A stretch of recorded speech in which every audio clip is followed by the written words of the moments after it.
To our reporter Greg Mackenzie with fans at a bar in London. Hi there, Greg.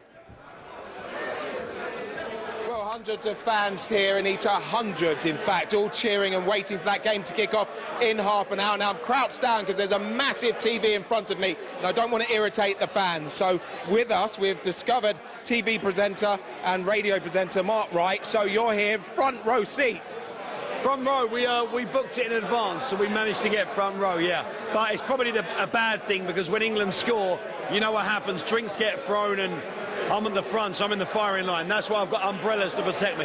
Now, Mark, what do you think the scoreline's going to be? What's your estimate? It's so hard to predict the scoreline.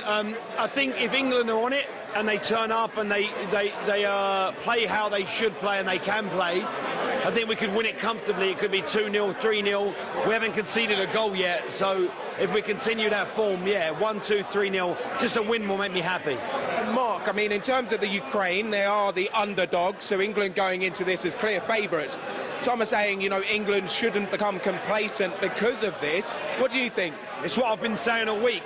The only problem here is if this was a friendly against Ukraine or a group game even, I think England would win it comfortably. But the problem is, well, I hope it's not a problem. The problem could be the fact that we peaked against Germany. It was a climax. I hope we aren't coming down on the other side and taking this game for granted, because there's no team in the Euros, full stop, let alone the last 8, that should be taken for granted, because this is a big game for us.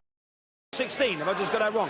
Whatever, the quarterfinals. We can't take Ukraine for granted. They're a great side, and if the boys turn up tonight, we'll win the game. There you have it. So do you think England are going to bring it home, guys? You guys? I think if we win tonight comfortably, it proves the pressure doesn't get to the England team. And I think it can come home. I think football's coming home. I really do. I think we go into the next semi-final against Denmark, who have just gone through against Czechs. And I think we win that game, get to the final. Obviously, it's going to be a tough game. I'm predicting Italy. And then it's just, you know, it's one game, it's 90 minutes, anything can happen. So for me, being positive with this on my chest, England, football's coming home. Fantastic. Well, there you have it. That's Mark Wright's view. So back to you in the studio, Anita. The kick-off, obviously, in about half an hour. Of course, the crowds here so excited, but are the most of them anticipating and nervous, really, because it's such a crucial game. And, of course, the winners of tonight's game will go on to that semi-final next week at Wembley. We're counting down to it, Greg. Thank you very much, Greg Mackenzie.